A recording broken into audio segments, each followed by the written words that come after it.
Guarantee দিয়ে বলতে পারি আমাদের পোশাক আশাক আজীবন যাই থাকুক, কিন্তু মৃত্যুর সময় আমরা ইমানের সহিত মৃত্যুবরণ করতে পারি। এবং খাজার প্রেমিকেরা যখন মৃত্যুবরণ করে তখন তাদের চেহারাটাও নুরানি হয়, বলেন না সুবহানাল্লাহ। সম্মানিত উপস্থিতি, আমাদের মহান মুর্শিদে পাক গদ্দি মুর্শিদ হুজুর এখানে উপস্থিত হয়েছেন, তাকে উপস্থিত রেখে কথা বলা এক প্রকার বেয়াদবি। তো সম্মানিত উপস্থিতি, আমাদেরকে আমাদের রাস্তা আমাদের পথকে কিন্তু ঠিক রাখতে হবে।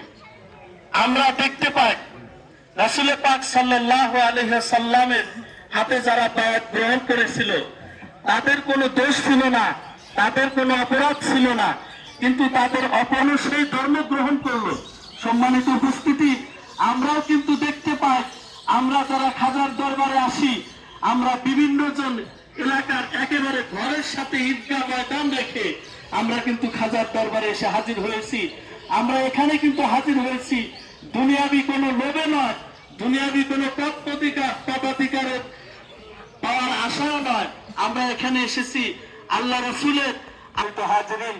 আমাদেরকে কিছু সংশোধনের জায়গা আছে, আমাদেরকে সংশোধন হতে হবে।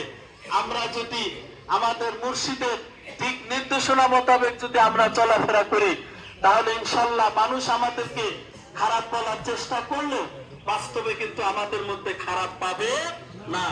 সম্মানিত হাজিরিন, কথা বলতে গিয়ে একজন আলেমের কথা মনে পড়ে গেল।